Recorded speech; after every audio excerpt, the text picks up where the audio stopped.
Hello and good evening to you. Welcome to News 360 and it's live money news up here at Adesawe in Kanda. My name is Alfred Kansi. And I'm Natalie Ford. To look at the top stories this evening.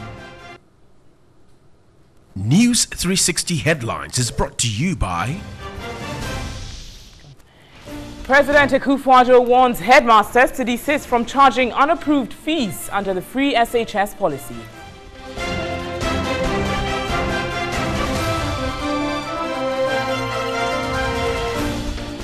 Two persons arrested for posing as NADMO staff in the Central Region.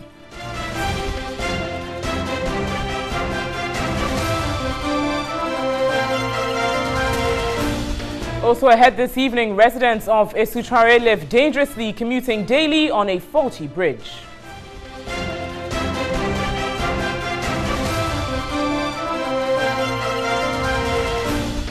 On mission tonight, we take you to Zoko Senior High School in Bongo District, where students study under dangerous conditions and eat standing in the open. And on the international front this evening, Ethiopia's defense minister announces a state of emergency that will last for 6 months.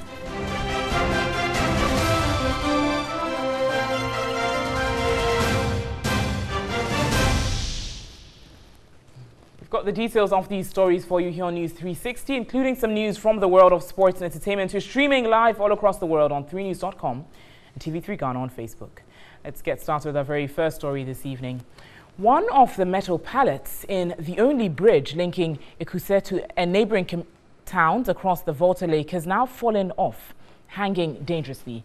Yet drivers, residents and commuters from Esutrare in the Shayo Suduku district of the Greater Accra region have no option than to risk using the bridge. Catherine from Puma reports.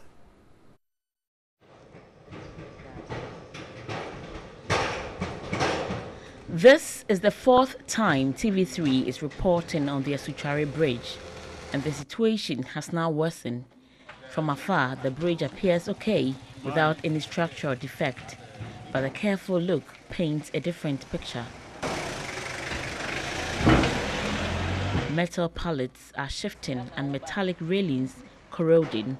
This has been the trend for the past 4 years, increasingly endangering the lives of residents. The problem has now worsened, making it dangerous to ply. This is not the first time this bridge has broken down, but this is a very dangerous time bomb taken to explode into a very disastrous event, because there are no warning signs to caution unsuspecting drivers, especially at night. It's dangerous, disastrous. It's a death trap to the community. And we have called upon the district assembly to assist us to have this thing done. We did it, GPRTU, we did it on 2 occasions. They've not assisted us. Now it has happened again. If they repair it, let's say 3 to 4 months, it's well again. Right now, since this bridge has collapsed, there's no one came and repaired the bridge for us. But now if car comes right now, unless you park. Right after the bridge is a sand winning company, which is highly patronized mainly by big trucks. There are other companies in the area as well, and residents blame the continuous deteriorating state of the bridge to these trucks, even though the companies have denied. As if divine, this driver was unable to complete the journey to the other end of the bridge.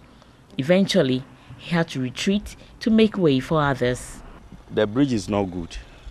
It's damaged, so we have to park the other bus behind the bridge, and then when we are coming from work, we'll pick the passengers so that they'll walk past through the bridge before they'll go home. The situation is affecting economic activities as movement across the bridge is restricted. Somewhere last year, we had to use the canoe on the river, so cars they brought the passengers and stopped here. They have to take the canoe and go. So we were not able to use the bridge for some time. Built over 50 years ago under Ghana's first president, the bridge had not seen any major renovation until 2012, when the wooden pallets were replaced with these metals. Fixing the bridge has become a liturgy of promises from the then DCE in 2014 to the incumbent. But the MP for the area, Linda Akwele Okulu, assured of a long-term solution to the age-long problem. They are 80% true. The engineers are on site, they've assessed the situation and given the feedback, to the Highways Authority. And so hopefully in 2 months' time, the bridge should be fixed. What are they doing? What have you come to see what they're doing? Nothing has been done. They have not come to do it. It's 3 months now that this thing has been lying ajar. We're waiting on them to come to assist the community to have their way. For how long will residents here continue to risk their lives traveling on this bridge? Maybe when a major disaster strikes, the entire nation would see the need to intervene. Catherine Frimpoma, TV3, Asuchari. Well, as we expose these dangers, we're hoping that the appropriate authorities will act fast to ensure that no disaster happens in that particular area in Asuchari. But President Akufo-Addo says no headmaster is expected to charge any unapproved fees or charge fees exempted under the free senior high school policy. According to the president, he knows there are a handful of reactionary elements who seek to undermine the free SHS policy or the program already in place. The president recounted how GES and CHAST, as the Council of Heads and of Assisted Schools, agreed to absorb all SHS fees under the free SHS policy. The president said government will sanction any school head who will flout the directive not to charge unapproved fees. The president was speaking at the 60th anniversary celebration of Pope John Senior High School and Minor Seminary in Kufuridia in the Eastern Region. Addressing a gathering of staff, students and alumni of the school, the president indicated that a government may not be able to make every citizen rich. But with political will and responsible leadership, a government can help create a society of opportunities and empowerment for every citizen. Government, together with the Ghana Education Service and the Council and the Conference of Heads of Assisted Secondary Schools, has agreed to absorb all senior high school fees under the free HS policy. No headmaster or headmistress, therefore, is to charge any unapproved or illegal fees or charging fees already exempted under the free SHS policy. Government will make sure of this and sanction any school head who flouts this directive. We have a sacred duty to our children and to the generations beyond in ensuring that, irrespective of their circumstances, their right to an education is preserved. He noted that citizens can only make informed choices if they're empowered with the capacity to make those choices. Procurement processes are currently ongoing for the award of contracts for the provision of some 69,500 mono desks, 13,100 bunk beds, furniture for dining halls, staff rooms of teachers, computer laboratories, and the provision of marker boards for classrooms. Funding has been secured for the expansion and upgrading of facilities in 75 senior high schools across the country, with construction works on the existing community day schools ongoing. Government, beginning this year, will also upgrade 42 senior high schools into model schools. Let's end on this particular story a little further. And Peter Patti-Anti is Executive Director of the Institute of Education Studies. He joins us on Skype. Pete, thank you very much for your time this evening, Mr. Anti. Now, to the extent that some senior high school heads were sanctioned, some even dismissed for charging unapproved fees some months ago when this program started. If the president still says some are still charging unapproved fees, where is the disconnect? And what is giving them the reason to charge these unapproved fees even when they have been told not to do so? you. Biggest challenge that we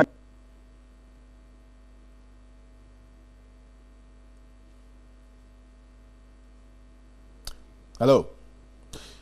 Okay, so there's a bit of lack of connectivity there. We're going to try and get Peter Anti back on Skype again so we get to explore exactly what could be giving rise to this particular situation. Especially we'll be taking you to the Zoko Senior High School situation as well, where there are teething problems that these schools are facing. We'll be exploring them a lot more. But the Agona-Suedro District Police Command has arrested 2 suspects at Agona-Suedro in the Central Region for posing as safety officers for NADMO, conducting safety audit at fuel stations and allegedly collecting monies from operators. According to the Agona-Suedro District Commander of the Ghana Police Service, Superintendent Seth Yuenchi, upon interrogation, the suspects, 53-year-old Laura Winifred Into and Evans Finn, 34, said they were NADMO staff from the Accra Metropolitan Assembly sent to conduct safety audit but failed to provide a proof. They were arrested alongside a taxi driver, Francis Atobo, 25 years, who they said was hired at Winneba. But when contacted, authorities at the NADMO Agona West Municipal said NADMO does not conduct safety audit. They added they rather conduct inspections at fuel stations upon a tip-off that there is a looming danger, insisting the Ghana National Fire Service is the only mandated service for conducting safety audit. Police investigation revealed that they have operated in regions including Central, Eastern and Greater Accra. Items found on them included 35 Ghana cedis and a file containing documents indicating fuel stations they visited earlier.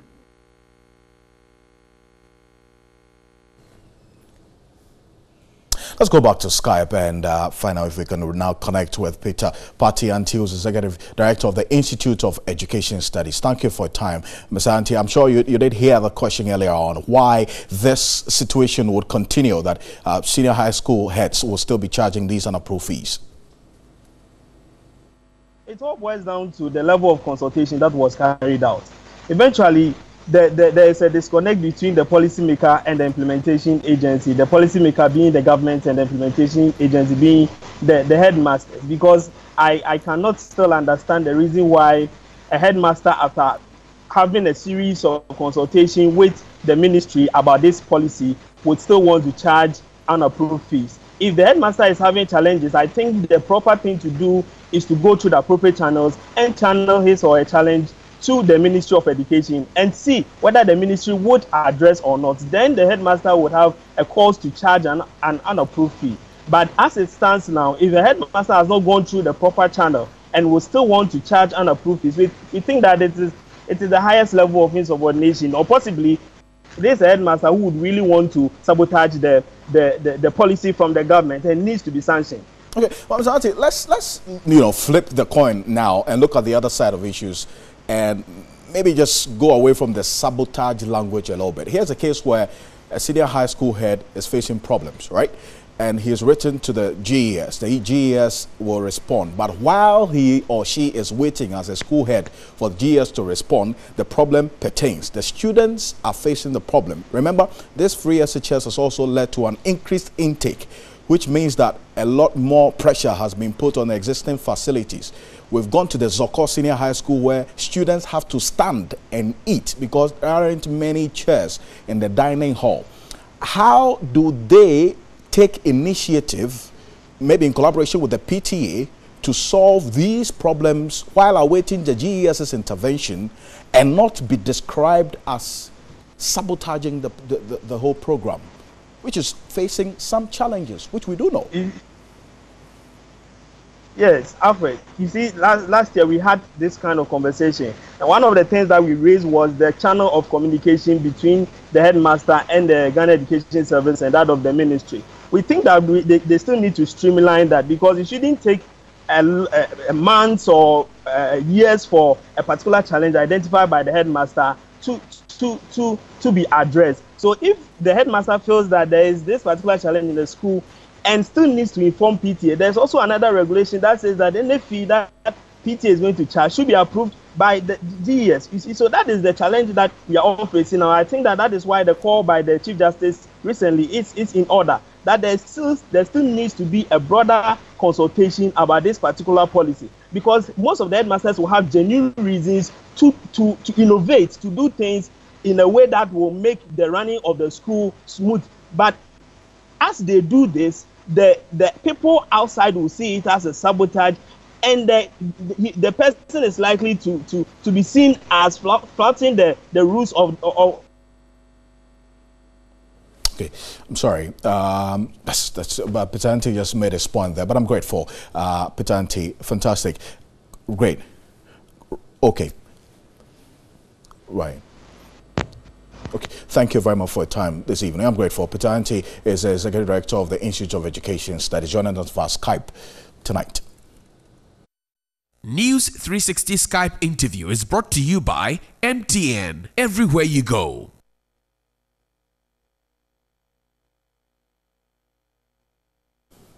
Now, the Food and Drugs Authority, FDA, has assured the public of food safety concerning some 2 oil brands seized in Switzerland, with some individuals claiming that the 2 brands are on the Ghanaian market. Information circulating on social media suggests Polyfoods and the Zomi brands, reported to have been confiscated by Swiss authorities, are being sold in Ghana. But a statement from the Food and Drugs Authority issued indicating, and quote, preliminary investigations conducted so far indicates that the implicated brands are not registered with the FDA and there is no information regarding the country of origin.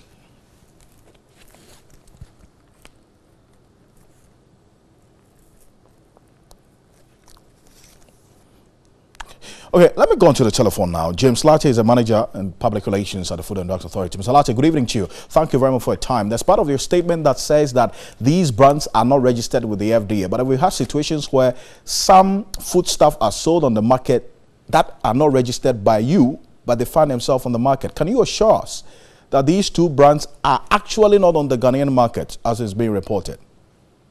Yes, Alfred, thank you very much. And let me say good evening to all viewers. You know, what is happening is this. When FDA received the information, we embarked on an exercise to check on the market whether these 2 products were on the market.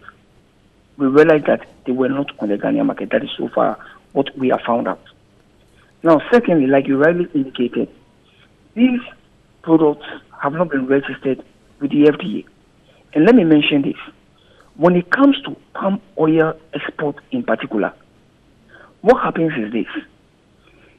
Anytime anyone wants to export palm oil, FDA picks samples. We investigate, pick samples of the consignment, test them to ensure that they do not contain Sudan 4.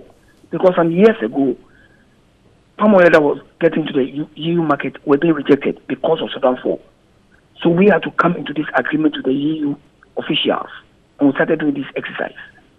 So even if the product should be a product that came from Ghana, it means that it was smuggled out. Because what we did was that, receiving this information, we checked with our port whether such a consignment had been exported from Ghana. It was, in fact, noted that nothing of that nature.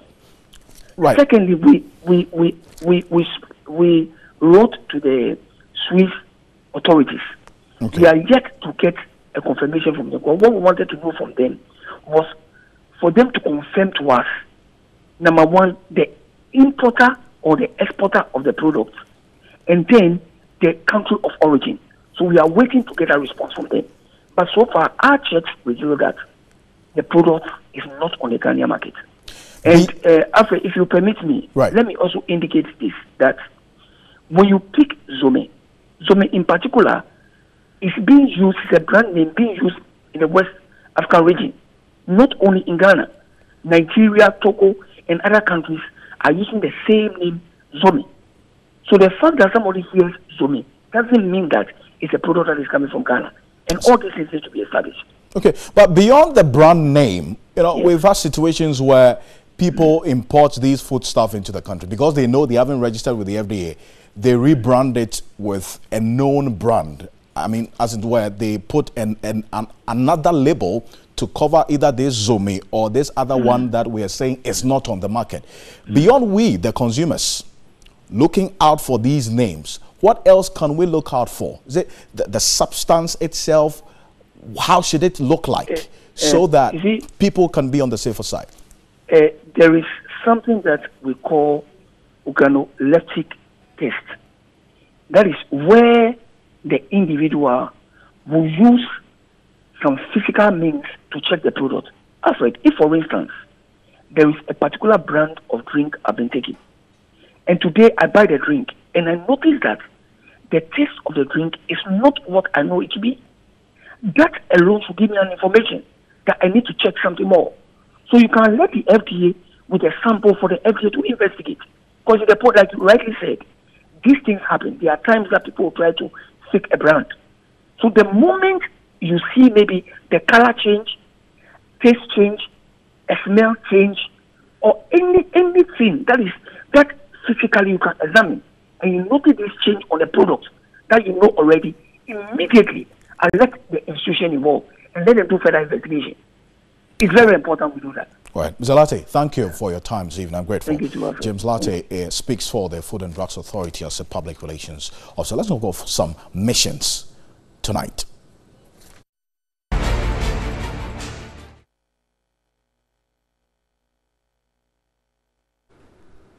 Time now for our mission segment, brought to you by Star Ghana with support from UK Aid, Danida and the European Union. On to our very first story this evening. Officials of the Bongo district of the Upper East region are considering terminating an 18-unit classroom block and a dining hall complex at the Zoko Senior High School. The district's assembly is also looking at erecting temporary structures for use as a dining hall. Students are inconvenienced as they study under dangerous conditions and eat standing in the open. Bright Nana Ampho just returned from the Bongo district and filed the following report.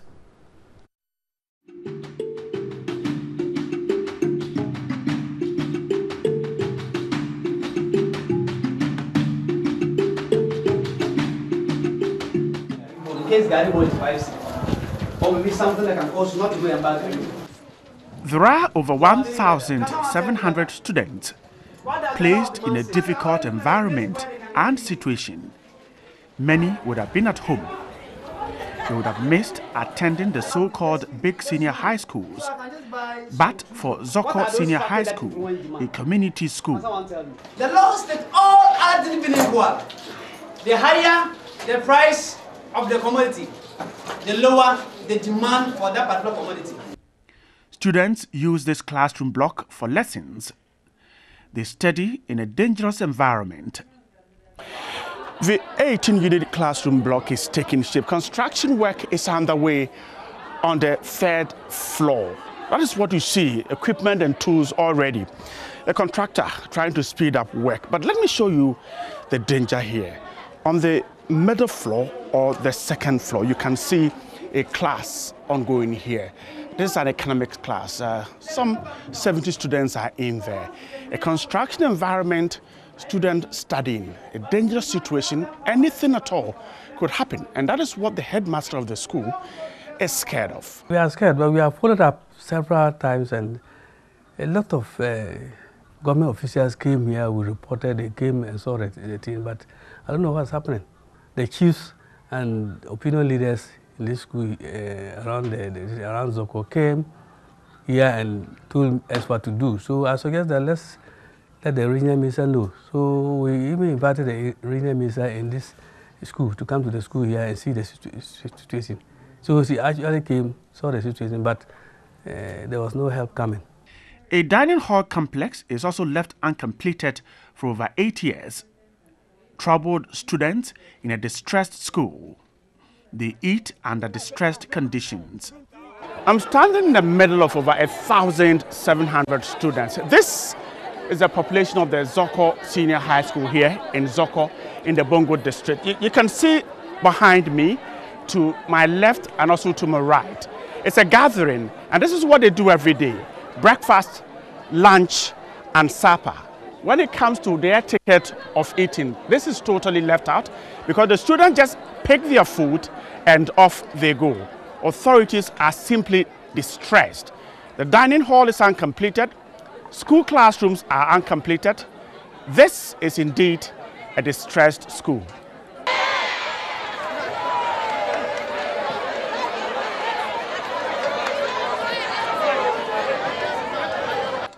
Food is served in an unhygienic condition and students eat in unsafe places. The toilet is only 10 and we are more. So sometimes people go outside to do free range, which is a lot of harmful, and to our dining too. It's just closer to us. But if you explain to them, they say that most of them don't want to use there because they get a lot of sickness from there. So they prefer to go outside. So if we have more, then they will not have gone outside to do free range. The harsh and windy harmattan weather may be poisoning the food, which is carried about anyhow after dining. In fact, some food gets stolen when served. It's a difficult thing for me as a dining hall master to manage, because you come in and sometimes some of the children they are not able to identify their tables. And there are times every day we have to reshuffle, rearrange them. So we waste time here during breakfast, waste time here during lunch, waste time here during supper. There are times this food they will just serve and a student can come and pick and go because we are not in a dining hall. This is what students and school officials battle every day. A worried headmaster is handicapped. We have often given them our complaints, but we have not seen the agency. We are only lucky that they have given us some projects. We know where it's coming from the coordinating council or from government, but it's government projects from Get Fund. Maybe it could be through their efforts that these projects are awarded to us. So we can't say that they are just doing nothing, but they would have done more if they can do for us. Not only is the dining hall project a worry, the school's boarding status last year brought another challenge. We have not even a single cook. We have not employed a single cook. We only have the 2 matrons who are paid by government, but the cooks are not paid. So that's our main challenge. We don't know if one day they say because they are not paid, they are not going to work. I don't know how we are going to feed the stress. Authorities say the problem is self-inflicted. These are contracts that were given from the Get Fund. They were given to these contractors right away from Accra. The contractor comes, he doesn't even come to the district assembly. He doesn't come to the district director of education. He goes straight to the place. And sometimes a good site is given, sometimes even just any place at all that the contractor is given by a few people. Oh, people, they pour down everything, they cement everything and they start. How do you question? Because the man is not answerable to you. You only see a director of education drive past, you get there, look at whatever is happening, you only greet them, Ejuma Juma or Tuma Tuma or Fara Fara, and then you are gone because you have no business there. That project in Zoko specifically is about, this is the 8th year. Now you get there and they tell you, they keep mentioning a particular contractor, a particular contractor, a particular contractor. Zoko Senior High School's challenges overwhelm many. This is a contractor who has taken over 15 contracts or projects. This is a contractor who moves to site once every year. Perhaps he might have heard that a team was coming to site. That's why quickly he mobilized his boys to be around. I do not have the capacity to terminate that contract, but I will make serious moves to the ministry, to the regional minister, and to get for the administrator, to get the contractor to get back to site. Otherwise, they should terminate that contract and re-award it.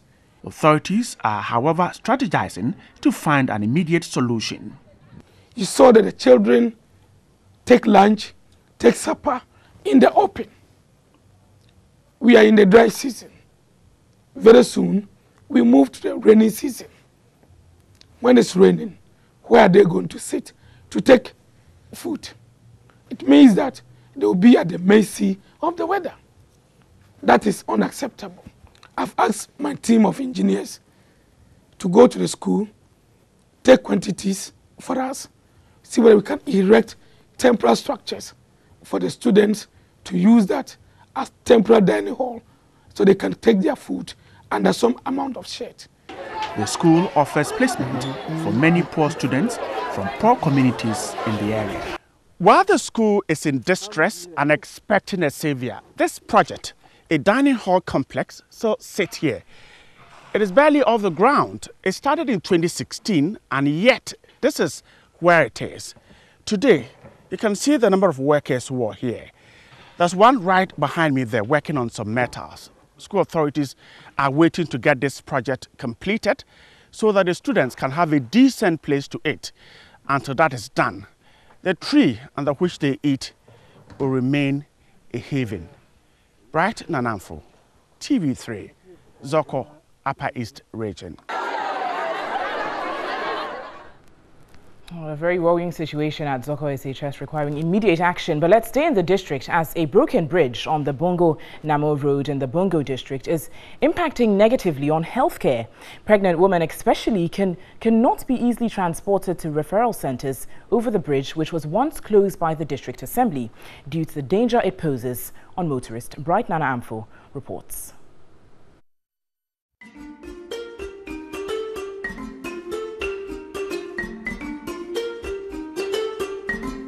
The road network in Bongo is not very good, and most of these communities are between or within rivers. Some communities have to go across sometimes 2 rivers before they are able to get to a facility. We have 2 big culverts. The way they are sited, it is such that certain times, especially during the rainy season, when they call for ambulance service, then it becomes a problem. There was one that some time ago, I think last year, the district assembly declared that no car could pass there and they had to block it. And anytime they call for ambulance service, we had to go a long distance. This is a headache of healthcare givers. 43 health facilities, 36 CHIPS compounds and 6 health centers. The lives of over 70,000 people are in their hands, and yet poor roads are a hindrance.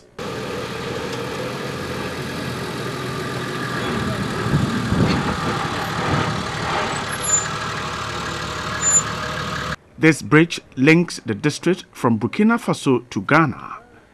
The gaping hole you see here was created by erosion. Now, this is a road virtually hanging. It links Bongo to Balungu and beyond. We're told that people who are traveling from the side of the Burkina Faso border to this part no longer want to use here. It's just a matter of time and this will come down. I'm right under a road and vehicles would be passing right on top of me. Now this is really causing confusion because health workers are struggling to save pregnant women. Anytime they have to refer women from health centers across the bridge to the Bongo District Hospital, there is a challenge. In fact, the shortest route to Burkina Faso instead of Paga. Pregnant women have to make winding journeys if the bridge is closed. In fact, they have to cross rivers to make it to health centers. It was closed down last year due to its dangerous nature. We were lucky that this year we had erratic rainfall pattern. Otherwise, that bridge would have caved in. And the worry is that that stretch of road connects our district to Burkina Faso. It connects us to the main border, which serves as our revenue hub. We are intending to establish a clay factory in the Bongo district, and the location is situated within the Balungu community. It means you have to cross that bridge before you get to that factory. Pickups used to transport sick persons to referral centers had to make long and winding journeys. the assembly can only reshape roads. The road network generally in the Bongo district is something that we have talked about again and again.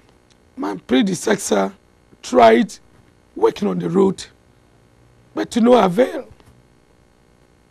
But you know, road construction is capital intensive. It is not something that the assembly can get up one morning and begin to do. It is not like a KVIP that is within our means to do. The result is many people staying away from health facilities. Efforts have been made to fix the bridge, but this has yielded very little results. Vehicles have refused using the stretch. Meanwhile, the district health team struggles to serve people across the bridge. In the face of the challenge, the district health management team is strategizing. When we are zoning our chips, we take into consideration all this. So there is one particular community, if I'm not mistaken. I think you have to go approaching it from different angles. Three angles. You have to, cross a river. So that particular community is being surrounded by rivers. So usually what happens is we make sure that we try to zone that area and at least have some form of services going on in the form of, through the CHIPS concept. This has seen the district achieve great indicators. Pregnant women, for instance, we have a very low maternal death rate. We have a very low maternal death rate. There are even 2 instances that we have been the only district that has been able to have 0 maternal deaths in the region. So when it comes to health management of our clients, I think we are not doing bad at all. The district assembly, however, says efforts have been made and the bridge will be fixed soon. On the 21st day of November 2017, an advert was floated. And it covers about 45 kilometers stretch of road in the district. I'm told all the culverts within this stretch of road would be worked on. We are waiting patiently to see when a contractor will move to site. I'm using this platform to appeal to the sector minister to, as a matter of urgency, come to our aid. This is expected to open the Bongo, Gorigo, Balungu, Namu stretch, and all culverts on that stretch are to be worked on. Other roads include Balungu, Zoko, Nyariga stretches will also receive a facelift. Communities in the district are hoping to see improved roads to speed up development. Bright Nana Amfo's report there. And that wraps up our Mission segment on News 360 this evening. We'll bring you more on Mission on News 360 at 7 p.m. tomorrow. Mission segment is brought to you by Star Ghana with support from UK Aid, the European Union and Danida.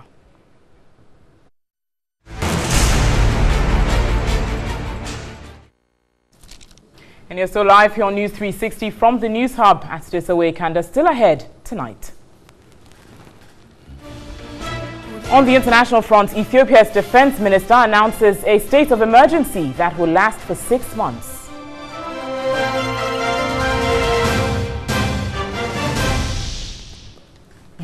We've got the details of these stories for you here on News 360 shortly. Stay with us.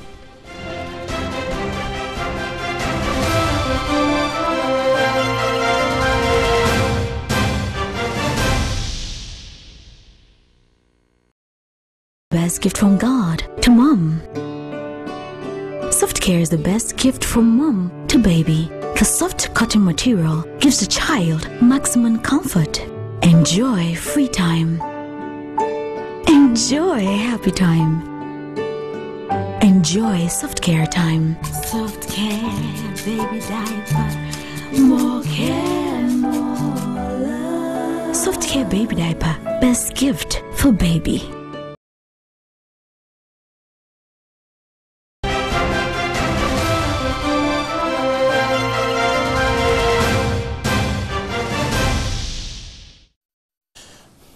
Welcome back to News 360. Now, the country's quest at achieving universal primary education is being threatened by poor and lack of proper infrastructure for schools in rural communities in the Ashanti region. TV3 News visited the Nyamenause DA Primary School in the Adansi North District of the Ashanti region, where infrastructural challenges are impeding school enrollment in the area. Here's a report by Benjamin Edu.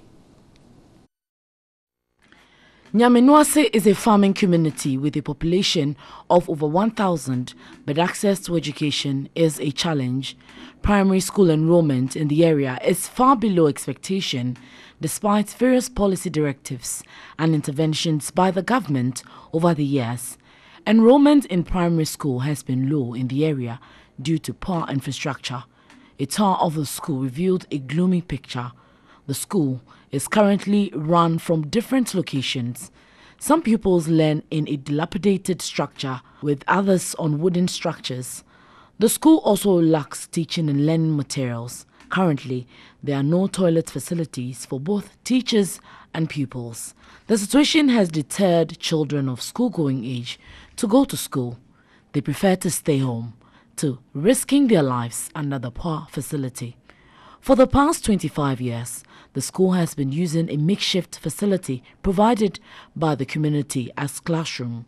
From KG to JHS, the Nyamenause school has only 9 teachers, as most of the teachers posted there have had to leave. In fact, we are really suffering.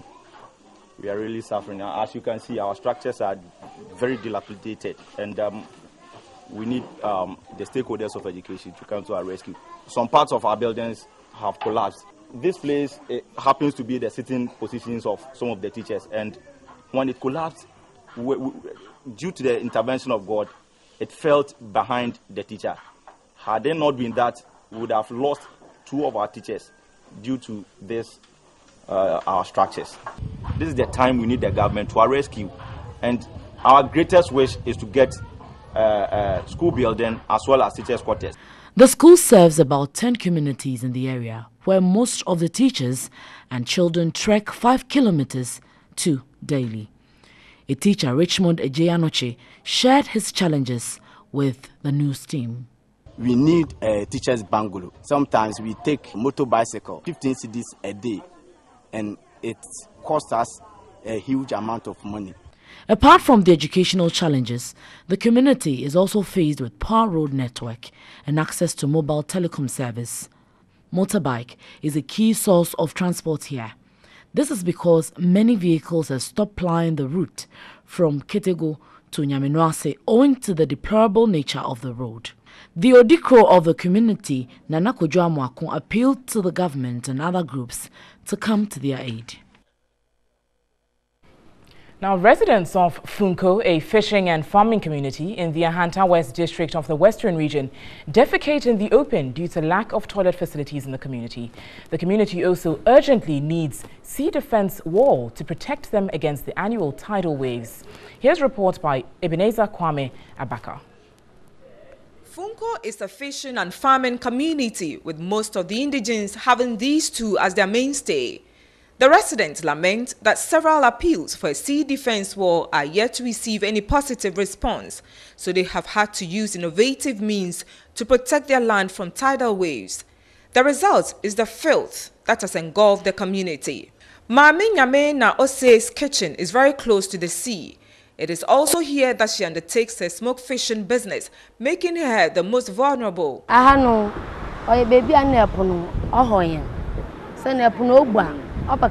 The sea waves worry us here. The sea always overflows its threshold.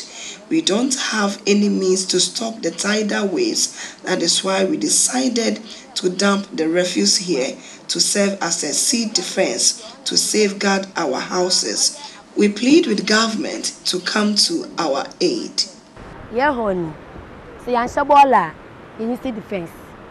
Another challenge the community is grappling with is inadequate toilet facilities.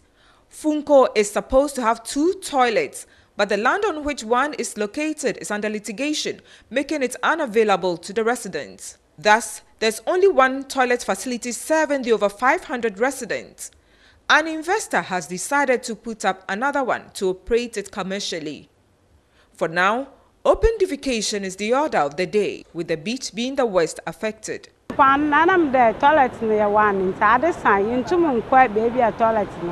Because we have just one toilet facility, we are not able to go there in the night, so we defecate at the shore. We are calling on all authorities to build more toilet facilities for us.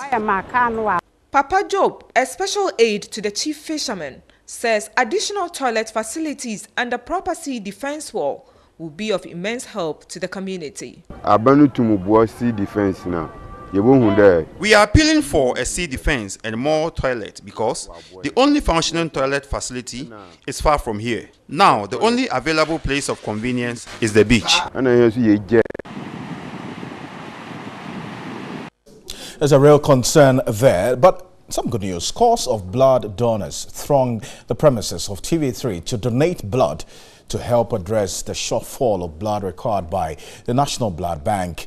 The annual blood donation exercise, which forms part of Media General's social responsibility, backed several units of blood for health facilities across the country. Of the 250,000 units of blood needed yearly to help patients who need blood transfusion therapy, only 165,000 is collected annually, representing 66%. This, according to the National Blood Transfusion Service, is due to apathy towards voluntary blood donation. Media General, as part of its corporate social responsibility, brought to its forecourt hundreds of donors to collect blood for health facilities across the country. Head of Department of the Blood Bank at the 37 Military Hospital, Captain Anaya Sniper, commended Media General for the intervention. We find it very, very important and encouraging for Media General to collaborate with Blood Service and also the 37 Military Hospital to make sure this exercise is a successful one, so that there's enough blood in our various blood banks to save the lives that need to be. Some donors also shared their experiences. I don't see why people will be afraid of doing this. This is my 5th time, right? But I didn't feel nothing bad. Nothing happened to me. I'm okay. I feel happy when anytime I come around and donate blood. It is normal feeling. That is my 3rd time, okay? And there's one concept, that is why that keeps me donating. Richard Ahiable is a group head, corporate affairs at Media General. We've been doing this for 9 good years. For us, it was a way to give back. It was a way to enable our listeners and our viewers to come through and donate to restock the National Blood Bank. The Save a Life Project blood donation has become an annual affair for Media General in supporting society. Entertainment news this evening. Season 9 of Talented Kids has been launched with 24 finalists introduced to kickstart this year's event. It's going to be another 13 weeks of captivating performances starting from Sunday, February 18. Talented children have been selected to participate in the Season 9 of Talented Kids. It's going to be another 13 weeks of captivating performances from the contestants. Beatrice Ajiman Abe is General Manager, MGTV. I welcome you all to the internal launch of Talented Kids Season 9. As a business, Media General, parent company of TV3 FM, Onua FM, Connect FM, Akoma FM, and 3news.com, has consistently demonstrated its commitment to provide a platform to grow young people and empower them through the Talented Kids program. Who takes over from Erica Tando, popularly known as DJ Switch, crowned the winner of the Season 8.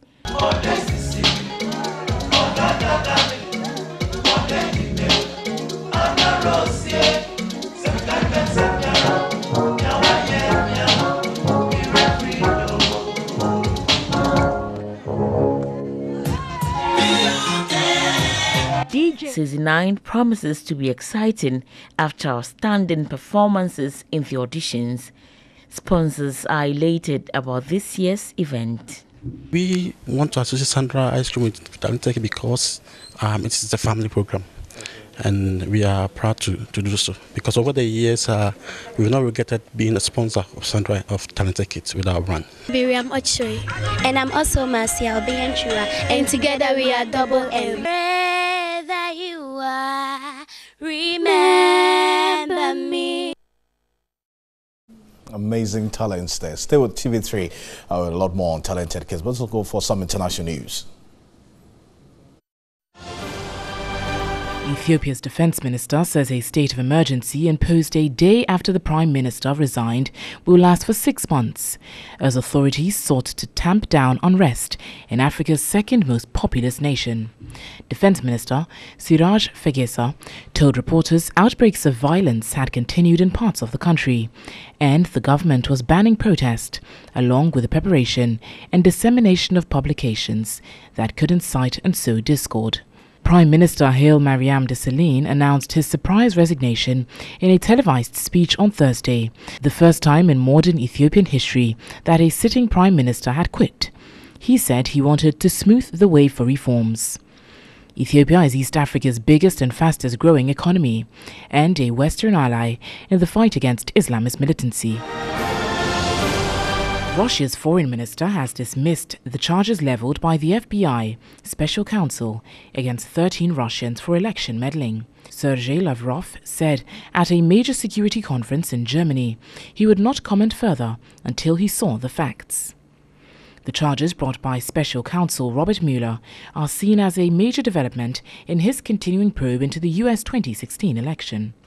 President Trump has said the indictment shows his campaign did nothing wrong. All right, so thank you very much for spending your 60 minutes with us on a Saturday evening like this. My name is Alfred Okansi. And I'm Natalie Forth. There's more news on our website, 3news.com. News at 10 will simulcast on 3FM 92.7. Thanks so much for watching and enjoy the rest of your evening.